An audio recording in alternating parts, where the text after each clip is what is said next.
Olá, meu amigo, minha amiga, tudo bem com você? Estamos de volta no Nisto Cremos, esta série que tem compartilhado esperança e principalmente as doutrinas bíblicas da Palavra de Deus. Já estamos na quarta crença das 28 que estamos estudando do Nisto Cremos. Estudamos as Escrituras Sagradas no primeiro episódio, estudamos a Trindade, Deus o Pai, e hoje é a quarta crença das 28, Deus o Filho. Mas antes de estudarmos a Palavra de Deus, eu gostaria que você nos seguisse nas redes sociais, no Instagram, no Twitter, no Facebook e no YouTube. Se estiver no YouTube, Adventistas Rio, dá um like, curte lá para nós, compartilhe o link, seja feliz, estude conosco e também não se esqueça de se inscrever e ativar o sininho, porque toda vez que estivermos ao vivo, em direto ou uma estreia com os lançamentos destas e outras séries, você será comunicado. Que Deus te abençoe e vamos estudar o assunto de hoje. Mas antes, eu gostaria que você fechasse seus olhos, se puder, e ore comigo. Pai querido, muito obrigado, Senhor, porque estamos aqui falando do Teu amor, da Tua graça, na série Nisto Cremos. Abençoe cada internauta, cada um que está ouvindo, assistindo este vídeo, que possa compreender a Tua inspirada palavra. Nos dê a Tua bênção para este estudo e o fazemos em nome de Jesus. Amém. Vamos à nossa série, quarto episódio, Deus o Filho. Você sabe que Deus é o Filho eterno. Ele encarnou-se como Jesus Cristo. Por meio dele foram criadas todas as coisas. É revelado o caráter de Deus, a salvação é efetuada da humanidade e julgado o mundo inteiro. Sendo para sempre verdadeiramente Deus, ele se tornou também verdadeiramente humano, Jesus Cristo. Foi concebido do Espírito Santo e ele nasceu, conforme este livro, da Virgem Maria. Viveu e experimentou a tentação como qualquer um de nós, seres humanos, mas exemplificou perfeitamente a justiça e o amor de Deus. Por seus milagres, manifestou o poder de Deus e atestou que era o Messias prometido por Deus. Sofreu e morreu voluntariamente na cruz por nossos pecados e em nosso lugar. Ele foi ressuscitado dentre os mortos e ascendeu ao céu para ministrar no santuário celestial em nosso favor. Ele virá outra vez em poder e glória para o livramento final do seu povo e a restauração de todas as coisas. Amigos, que maravilha de iluminação! As Escrituras Sagradas retratam sobre o Filho de Deus, de ponta a ponta, do Gênesis até o Apocalipse. As Escrituras mostram sobre o Messias, mostra que um dia Deus nasceria aqui na terra, viveria entre nós, estaria conosco para salvar a você que está me assistindo, a você que está me ouvindo e a mim. Ele prometeu desde as palavras do Antigo Testamento. Há várias profecias concernentes à vinda primeira do Filho de Deus para salvar aos seres humanos. Está na Bíblia. Jesus foi prometido desde as palavras dos tempos do Antigo Testamento. E Deus, ele sempre tem mantido sua promessa. Ele sempre tem cumprido com o prometido. Ele fez suas promessas desde o Gênesis até o primeiro livro do Novo Testamento, que um filho nasceria de uma mulher. E esse filho viria para esta terra para salvar a humanidade. Empolgante, não é, gente? A gente conhecer as palavras de Deus, a gente conhecer as principais profecias do Antigo Testamento que apontavam para o Messias, para o Filho de Deus vindo, e ele veio para salvar a humanidade. Pena que muitas pessoas não o reconheceram. Muitas pessoas não quiseram crer que aquele homem era de fato o Messias prometido das palavras de Deus, né? Jesus prometeu através dos antigos profetas do Antigo Testamento. A Bíblia diz que ele viria em semelhança de carne, ele viria como um conosco, ele viria e ele veio, ele se tornou, diz a Bíblia, pecado por nós, assumindo todas as nossas culpas, todos os nossos pecados. A própria Bíblia diz, aquele que não conheceu o pecado, ele o fez pecado por nós, para que nele fôssemos feitos justiça de Deus. 2 Coríntios 5, verso 21. Jesus se tornou humano. A Bíblia diz que ele se fez carne e habitou entre nós. Qual foi essa maneira de Jesus vir aqui em forma humana para salvar a você, meu amigo, minha amiga, e a mim? Tornar-se gente como a gente, carne, e está entre nós. A Bíblia fala das profecias concernentes à encarnação de Cristo. O plano de Deus para resgatar aqueles que se haviam desviado do seu conselho plenamente sábio.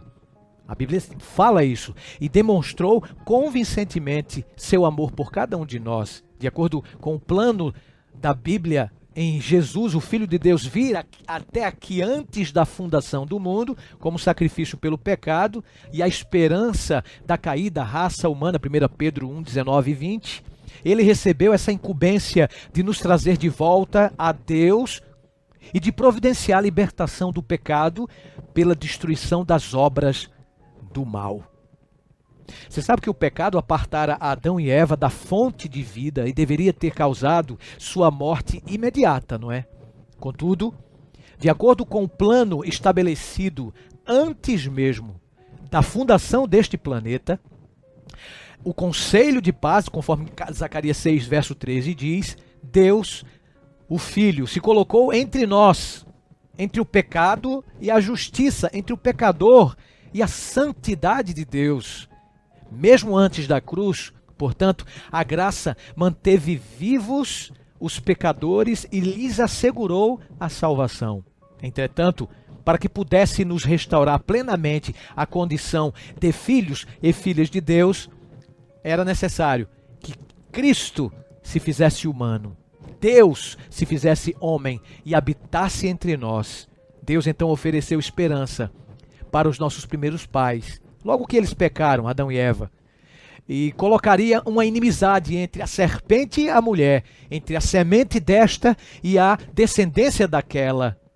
Essa enigmática declaração de Gênesis 3, verso 15, é simplesmente, amigo, amiga que me ouve, amigo, amiga que me assiste, a primeira profecia, como dizem os teólogos, o proto-evangelho que está em Gênesis 3, verso 15. Satanás e seus seguidores, a mulher e a sua semente, simbolizavam justamente o povo de Deus e o Salvador do mundo. Essa afirmação foi a primeira certeza de que a controvérsia entre o bem e o mal terminaria mediante a vitória do Filho de Deus. Uau, que profecia!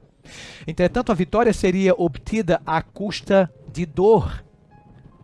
Este Salvador seria mordido no calcanhar, conforme diz Gênesis 3,15. Nenhuma dessas partes escaparia ilesa. Ou seja, a serpente representa Satanás, não é? Satanás morderia o calcanhar do descendente da mulher, Jesus Cristo.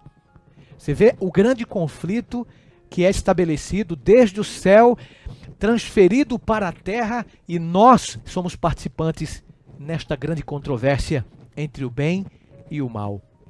Após o surgimento do pecado, Deus instituiu na terra sacrifícios animais com o objetivo de ilustrar justamente a missão do Salvador vindouro, conforme Gênesis 4:4.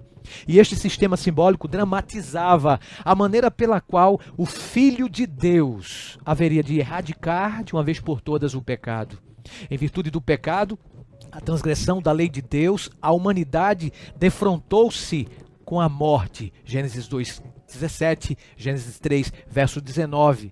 A lei divina demandava então a vida do transgressor. E agora? Mas em seu amor infinito, Deus ofereceu o seu Filho, como diz a Bíblia, para que todo aquele que nele crê não pereça, mas tenha a vida eterna. João 3:16. Que ato de condescendência, amigo. Deus, o Filho Eterno, dispõe-se a pagar vicariamente a penalidade do pecado, de forma a poder nos prover o perdão e a reconciliação junto à divindade. Depois da saída dos israelitas do Egito, o sistema passou a ser conduzido em um tabernáculo, como parte do relacionamento de concerto estabelecido entre Deus e o seu povo.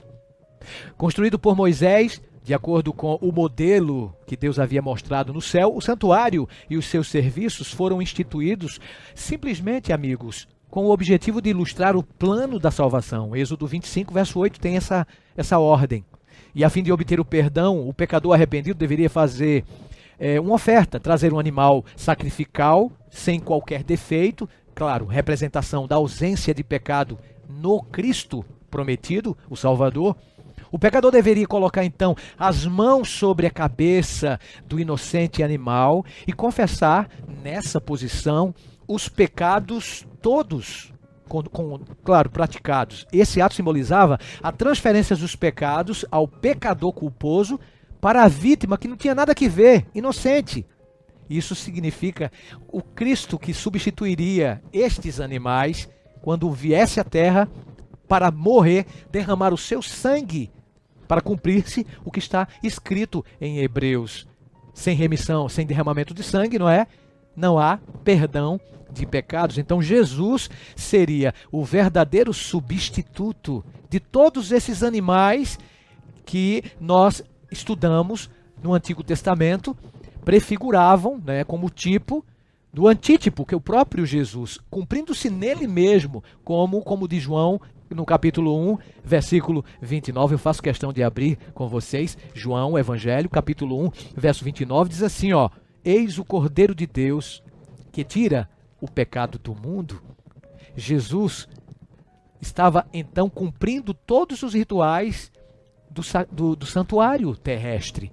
O Filho de Deus, o Cordeiro de Deus, que tira o pecado do mundo. Repito, João 1, 29. Por seu precioso sangue, como de cordeiro sem defeito e sem mácula, ele obteve, querido, querida, para nossa raça humana, a redenção da penalidade última do pecado. Então Jesus, ele foi predito nas Escrituras como o cordeiro que extinguiria, acabaria de uma vez por todas com os sacrifícios de animais. E quando Jesus morreu na cruz do Calvário, há 2000 anos atrás, dizendo está feito, está consumado, ele então cumpre as Escrituras Sagradas do Antigo Testamento. Por falar nisso, o Antigo Testamento faz parte da Palavra de Deus.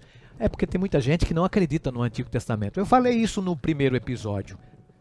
Se você quiser rever, vai lá, Adventistas Rio, no YouTube, no primeiro episódio, as Escrituras Sagradas. Mas vamos voltar aqui.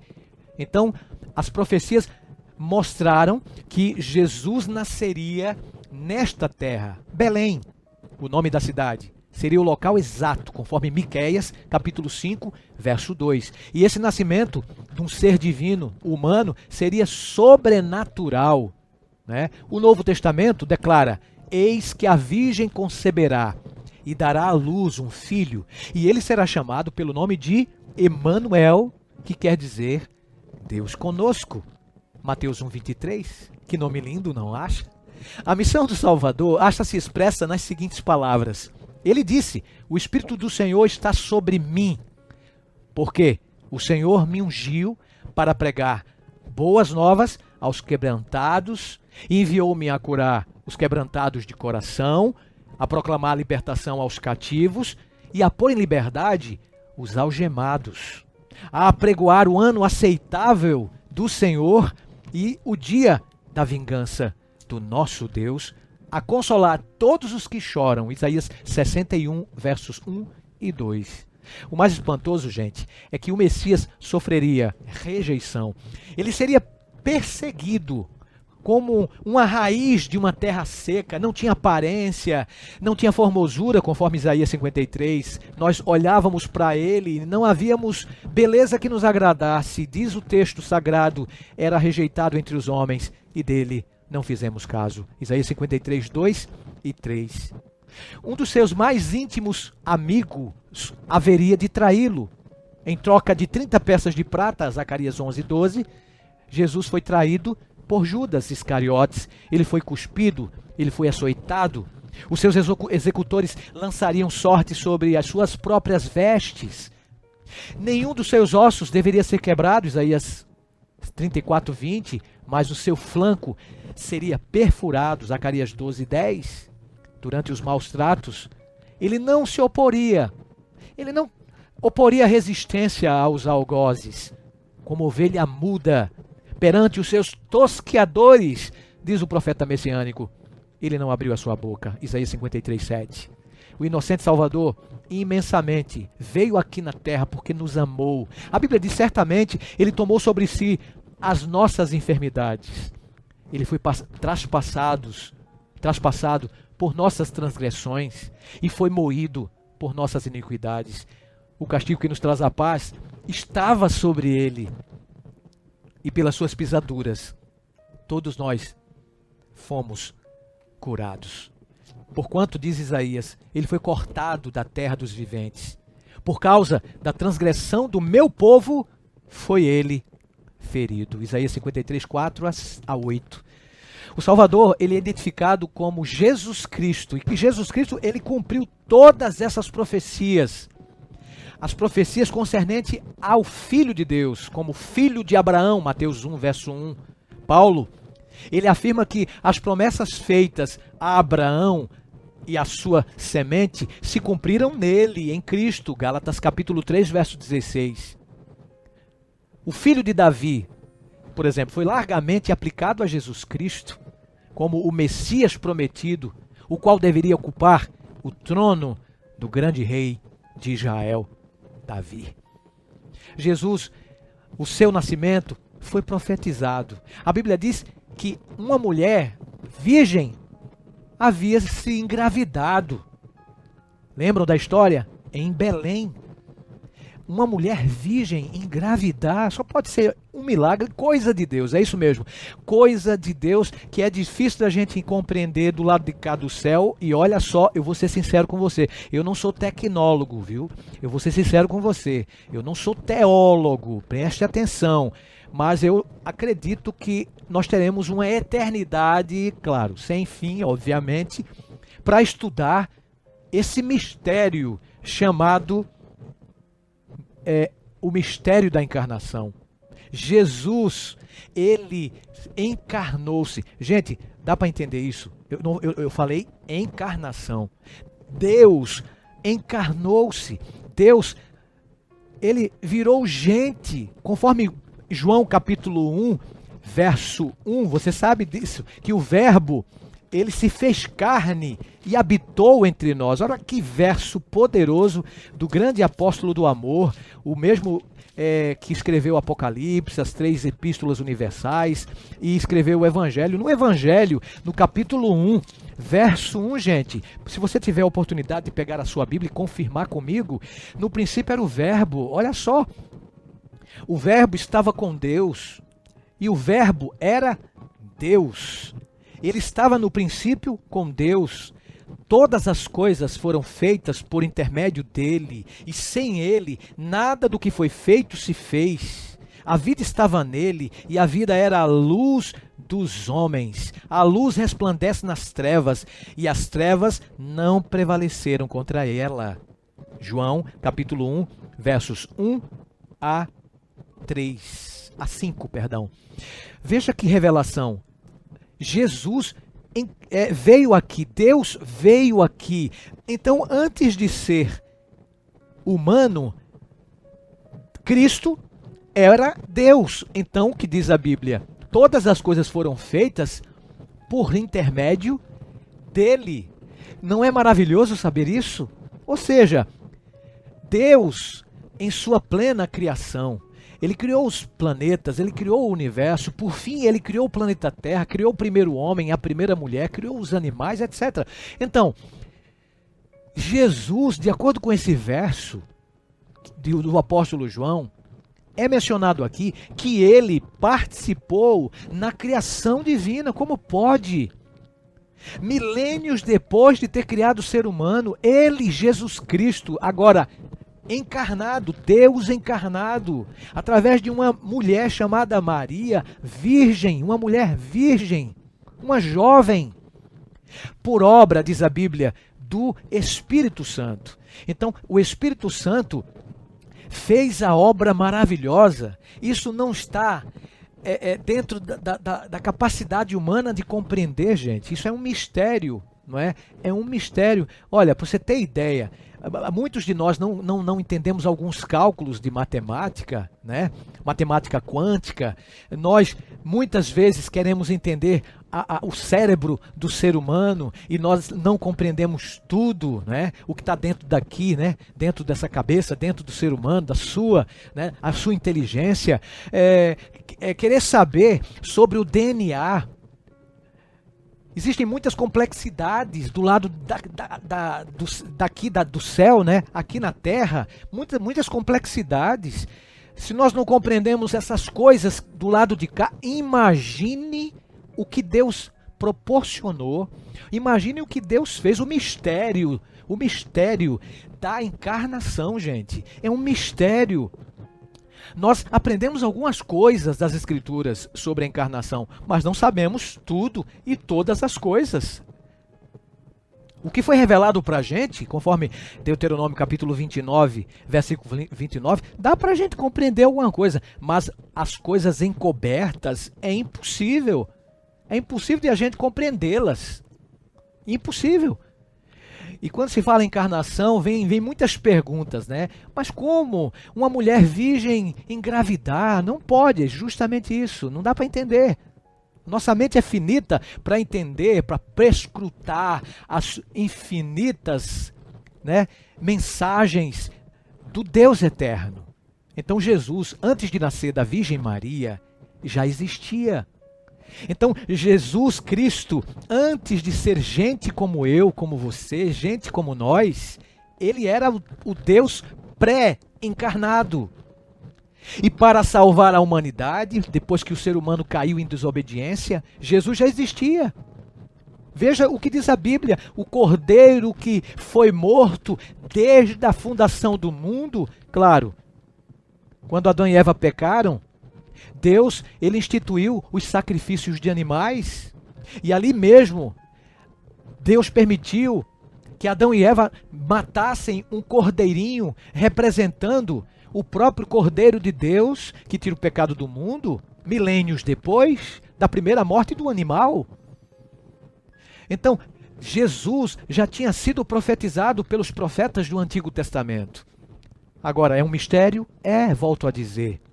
É difícil compreender, mas pela fé nós entendemos o que Deus nos proporcionou através da sua inspiração, a palavra de Deus. Não é fantástico? Jesus morreu, ele veio, mas antes de morrer e antes de vir aqui à terra, ele já existia, é o Deus pré-encarnado, ele criou todas as coisas, ele é o agente da criação divina, como diz a Bíblia. Ele é o agente da criação. Jesus criou tudo e todas as coisas. Disse o próprio Evangelho no capítulo 1 de João, né?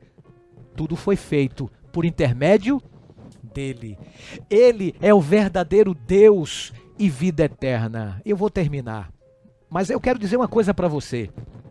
Há muitas especulações a respeito da natureza humana de Jesus, não é? Há teólogos que defendem a ideia de que Jesus tinha duas naturezas. E é verdade, Jesus, antes de ser Jesus Cristo homem, ele já era Deus, ok? Então, a partir do momento que ele vem e se torna um conosco, conforme João 1, versos 1 em diante, não é? A partir desse momento, Jesus Cristo, ele passa a ter a segunda natureza, que é a natureza humana. Antes, a natureza divina. A partir do momento que ele se torna gente como a gente, um conosco, ele passa a receber mais uma natureza. Já tinha a divina e agora uma segunda natureza, que é a natureza humana. Mas vale lembrar o seguinte: ele era Deus totalmente, 100% Deus. E quando assumiu a carne humana, quando recebeu essa natureza humana, um mistério que eu acabei de explicar para vocês em poucas palavras, ele passou a ser também 100% humano, ou seja, 100% Deus, totalmente, 100% humano, totalmente homem. Ou seja, Deus totalmente, mas a sua divindade não se humanizou. Tá entendendo? Homem totalmente, a sua humanidade não se divinizou. E pastor, realmente é complicado, né, entender isso. É complicado, mas a gente mais ou menos tem uma ideia de como é complexo, mas como foi maravilhoso Jesus ter vindo a esta terra para salvar a você e a mim. Como foi complexo o plano da redenção e como é um mistério esse plano, esta encarnação. Então veja só, sintetizando para você, amigo, amiga que está assistindo através do YouTube, através das redes sociais, no Adventistas Rio. Sintetizando em poucas palavras e em poucos minutos que ainda tenho. Deus se tornou humano, mas a sua divindade não se humanizou. A sua humanidade, agora ele como homem totalmente, humano totalmente, essa humanidade não se divinizou. A sua divindade não se humanizou. A sua humanidade não se divinizou. Tá dando para entender? Ele não é Deus metade e não é homem metade. Ele é totalmente Deus e totalmente homem. 100% Deus e 100% humano. Gente, ele precisou descer lá do céu para salvar a você e a mim, para nos proporcionar vida eterna. E há algumas correntes por aí falando sobre essa natureza humana que eu gostaria só de destacar. Há correntes que acreditam que Jesus tinha, não é, a natureza humana pré-lapso, né? Alguns advogam a ideia que Jesus tinha a natureza humana pós-lapso, ou seja, lapso quer dizer queda, não é? Então, uns acreditam no pré-lapsariano, da natureza humana de Cristo, e outros acreditam no pós-lapsariano. Olha a complicação. Eu quero só sintetizar para vocês, porque tem pessoas que não entendem essa questão do pré-lapso e do pós-lapso e fazem uma confusão. E querem dizer que Jesus ele tinha tendência para o pecado, querem dizer que Jesus ele tinha a mente de Adão depois do pecado e que passou a ter a tendência do mal, mas que não cometeu pecado. Então eles misturam. Aí daí vem uma doutrina que tem se espalhado por aí, uma corrente que tem se espalhado por aí, que é a tal corrente do perfeccionismo, tá? É muito perigosa essa corrente. Então, sintetizando para vocês, o que é pré e o que é pós-lapso. Então, muito bem, vamos lá. Nós acreditamos, né? Nós achamos óbvia essa crença, não é? E achamos por bem passar sobre essas naturezas que Cristo tem, né? As duas naturezas, a divino e a humana, né? A natureza divina e a natureza humana. Lembrando para vocês que a divina não se humanizou e que a humana não se divinizou. Então, o que é isso, pastor? Pré-lapso e pós-lapso. Em poucos segundos, lembre-se de uma coisa, o que nós acreditamos piamente que Jesus tinha a natureza de Adão pré e pós. A natureza humana de Adão, pré e pós. O que isso significa? Eu acredito piamente que Jesus, na realidade, ele tinha a mente de Adão, né, antes de Adão cometer o pecado e se separado do pai junto com a sua esposa. Ou seja, Jesus tinha a natureza humana de Adão, tinha a mente de Adão antes do pecado. Do ponto de vista morfológico, do ponto de vista moral e espiritual, ele tinha a natureza de Adão antes, ou seja, pré-lapso. Deu para entender? Repetindo.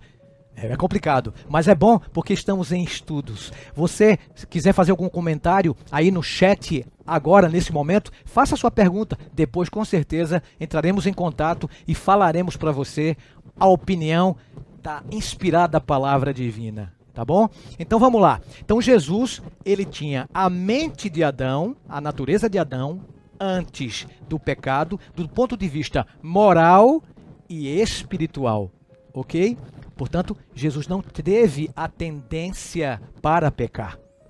Mas, pastor, se Jesus não tinha a tendência para pecar, isso quer dizer que ele não pecou porque ele usou, então, o seu poder, o poder que lhe era inerente, porque por ser Deus, então ele usou o seu poder e por isso que ele não pecou. Não confunda uma coisa com a outra. Uma coisa é uma coisa, outra coisa é totalmente diferente, é outra coisa. Veja só, Jesus não está brincando com a humanidade. Deus não brincou, né, de pega ladrão, de busca o ímpio, de destrói a origem do mal. Deus não fez isso com a humanidade, né?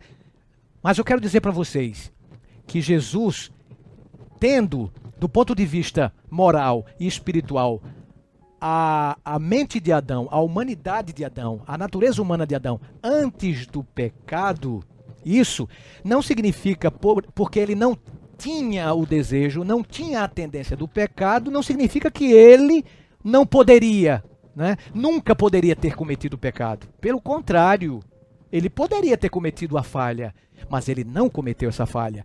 Ele não cometeu uma falha não porque não tinha tendência.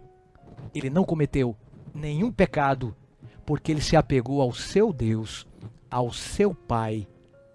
Ele não cometeu nenhum pecado porque ele não usou o poder que lhe era inerente para benefício próprio. Ou seja, ele não usou sua divindade em nenhum momento de sua vida para benefício próprio.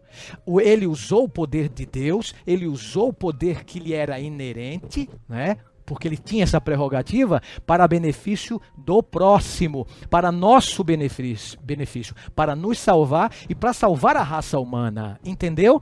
Então, Jesus, ele tinha a mente de Adão antes do pecado. Do ponto de vista espiritual e moral, a natureza humana de Cristo era pré-lapsariana. Ok. Agora, do ponto de vista físico e morfológico, permitam-me que eu estou indo para a parte final do sermão. Do ponto de vista físico e morfológico, Jesus tinha a natureza de Adão pós-lapsariana, pós-queda, pós-pecado. Explica, pastor. Muito bem. É o seguinte, do ponto de vista físico, morfológico, Jesus tinha a natureza humana de Adão pós-pecado. Como é que eu provo isso?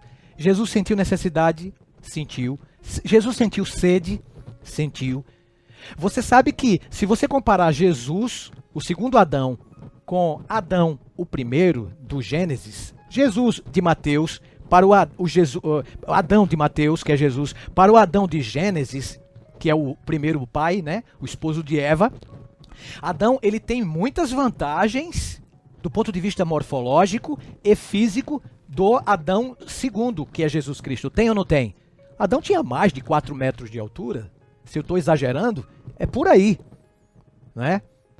O próprio Golias, o ímpio Golias, né, do Filisteu, ele tinha 3 metros mais ou menos de altura, que foi desafiado, né? No caso, ele foi derrotado pelo grande Nanico, diante de um grande homem de 3 metros de altura. Eu posso dizer que Davi era Nanico, né? Então, do ponto de vista aí, ó, nós vemos que Davi tinha 1,60 m, 1,70 m, mais ou menos, por aí, não sei, 1,80 m, para 3 metros, o dobro de Golias, a metade de Golias. E agora, Adão, por exemplo, uns 4 metros de altura, sem pecado, né?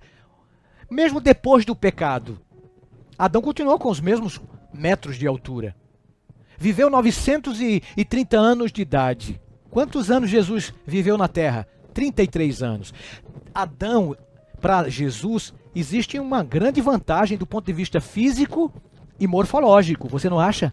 Então, há algumas disparidades, há algumas vantagens do homem primeiro Adão para o segundo Adão, Jesus Cristo.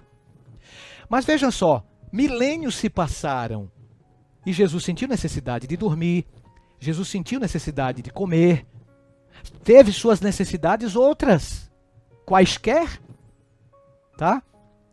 De fato, nós cremos, de acordo, é salutar acreditar assim, é honesto nós acreditarmos assim, que do ponto de vista morfológico e físico, nós cremos que Jesus tinha a natureza humana de Adão, pós-pecado, depois de muitos milênios. Jesus veio aqui, Jesus não tinha 2 metros de altura, gente. Claro, Jesus, ele tinha a mente de Adão antes do pecado, mas ele teve o corpo debilitado de muitos milênios depois de Adão. Claro, Jesus, ele foi afetado pelo pecado. Não pecado de si mesmo, mas pela consequência do pecado de Adão, Jesus assumiu as nossas culpas, conforme Isaías 53. Jesus assumiu os nossos pecados, amigo, amiga. Então, do ponto de vista, repito, morfológico e físico, Jesus tinha a natureza de Adão pós-pecado. Ele foi afetado por causa dos pecados de Adão e Eva. Mas ele não foi infectado, amigo. Essa é uma grande diferença. Jesus, ele não cometeu nenhum pecado. Recebeu a nossa culpa. O apóstolo Paulo diz isso nas seguintes palavras: ele se fez pecado por nós. Fazer-se pecado não é a mesma coisa que praticar o pecado. Entendeu, gente? Entendeu, amigo? Tá aí. E termino. Cristo, ele não tinha tendência para o mal. Isso não queria dizer, não significa dizer que ele nunca poderia ter cometido o pecado. Não. Até porque o diabo fez de tudo para ele cair. Você vê, 40 dias o diabo tentou Jesus, depois do batismo dele, de acordo com a Bíblia no capítulo 3 de Mateus em diante. Depois do batismo, ele foi para o deserto e lá o diabo, o tentador, o tentou por 40 dias. E Jesus foi tentado para cometer pecado, né? Então Jesus foi tentado porque havia possibilidade de pecar, mas ele não tinha tendência para o mal. Aí os perfeccionistas pegam, né, e dizem que nós, assim como Jesus, precisamos vencer o pecado e, portanto, nós poderemos viver uma vida aqui do lado de cá do céu sem pecado. Sabe quando é que nós vamos viver uma vida de fato sem pecado, gente? Quando Jesus voltar na sua segunda vinda e ele vai nos glorificar. Aí sim nós deixaremos de pecar, nós deixaremos de ser pecadores. Eu não estou com isso dizendo que por nós não alcançarmos do lado de cá da eternidade a perfeição completa, agora precisamos cruzar os braços e desistir de nossas práticas do bem. Não, não é isso que eu quero dizer. Eu só quero dizer que nós não somos perfeitos. Nós só seremos perfeitos quando Jesus voltar com poder e grande majestade. Ó, querido, terminando, Jesus Cristo, ele tinha as duas naturezas, a divina e a humana. Jesus Cristo, ele, do ponto de vista moral e espiritual, a sua natureza humana era pré-lapsariana. Do ponto de vista morfológico e físico, a sua natureza humana era pós-lapsariana. Porque ele foi afetado por causa dos pecados alheios, mas não foi infectado, porque ele não tinha desejo de pecar, não tinha vontade de cair, não tinha vontade de fazer o que o diabo queria que ele fizesse. Jesus tinha um objetivo quando se tornou humano. Ele veio como Deus, não deixou de ser Deus, tornou-se um conosco para nos dar a vida eterna. Que maravilha, não é? Você não acha? Jesus veio para nos redimir. Ele nos salvou. Mas isso é um tema para lá na frente, numa dessas próximas crenças que iremos estudar sobre a salvação. Mas o próprio Filho de Deus foi profetizado. Os profetas do Antigo Testamento já tinham dito que ele viria e ele veio. Os profetas do Antigo Testamento, registrados aqui na Bíblia Sagrada, disseram que Jesus viveria nesta terra e ele viveu nesta terra. Os profetas do Antigo Testamento disseram que Jesus padeceria perseguição, morreria numa cruz do Calvário e Jesus morreu para nos dar a vida eterna. As palavras do Antigo Testamento, as profecias maravilhosas deste livro sagrado disseram e dizem para nós que Jesus, ao terceiro dia, ressuscitaria. E a Bíblia diz que ele ressuscitou. As palavras do Novo Testamento conferem, né? E vocês podem confirmar comigo, corroboram que Jesus passou ainda 40 dias aqui com os apóstolos e depois subiu para o Pai. E ele prometeu que voltará muito em breve. E ele subiu para o Pai. E ele prometeu que vai voltar. As palavras da Bíblia, no Novo Testamento, e também profecias do Antigo Testamento, mostram que Jesus voltará muito em breve para acabar com o mal, com a morte, com a lágrima, com o choro. Na primeira vinda de Cristo a esta terra, onde estavam os governantes? Onde estavam os reis? Onde estavam os ricos? Onde estavam os poderosos?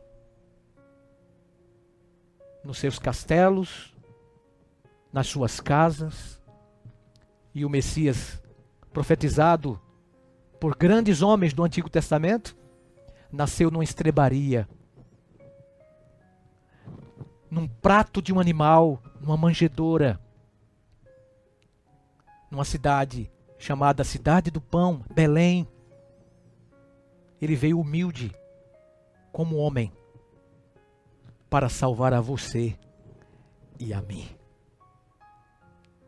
Jesus merece bons presentes. Alguns reis do Oriente trouxeram presentes. Alguns pastores, humildes pastores, enquanto estavam pastoreando o seu rebanho, ouviram a mensagem de que Jesus se tornou gente como a gente. Oh amigo, oh amiga, qual o presente que nós daremos para Jesus? Sabe qual é o melhor presente? É a nossa vida, é a nossa submissão, é o nosso caráter, é a nossa alma diante do seu trono, diante do Rei dos Reis, que se fez homem, habitou entre nós, o menino Jesus. Enquanto você ouve essa linda canção do Arte em Louvor, eu gostaria que você entregasse seu coração ao Rei Jesus Cristo, que se fez homem, habitou entre nós, veio aqui e morreu por nós. Escuta esse lindo louvor. Entregue seu coração a Ele.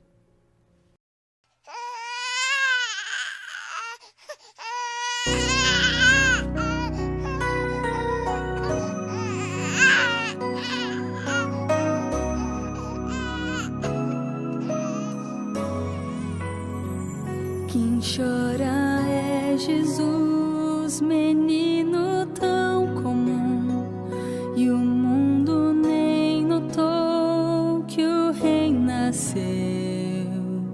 Chegou tão frágil, chegou tão simples, chegou sem honra, sem menção. Mas onde estão os governantes? Porque não há celebração lá em Belém? Nasceu o Cristo e vem com ele a salvação. Mas onde estão os que esperavam?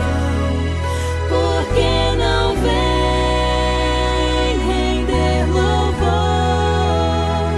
Já renasceu a esperança, pois já nasceu o Salvador.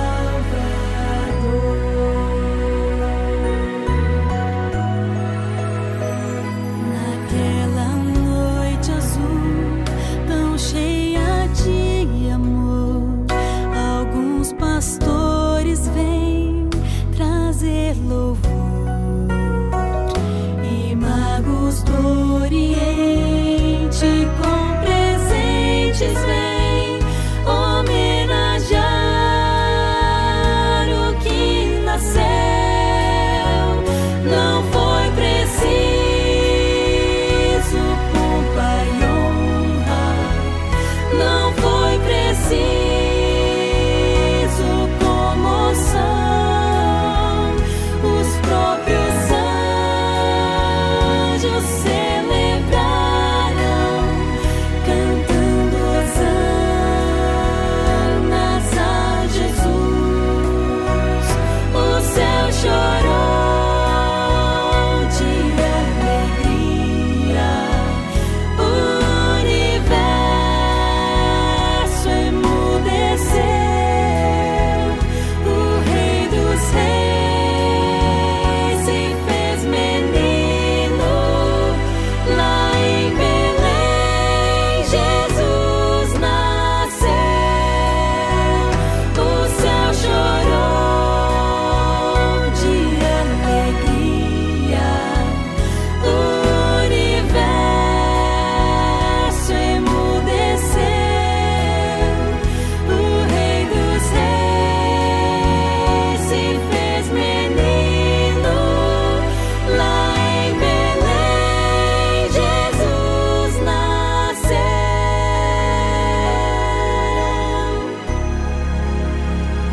Lá em Belém, Jesus nasceu.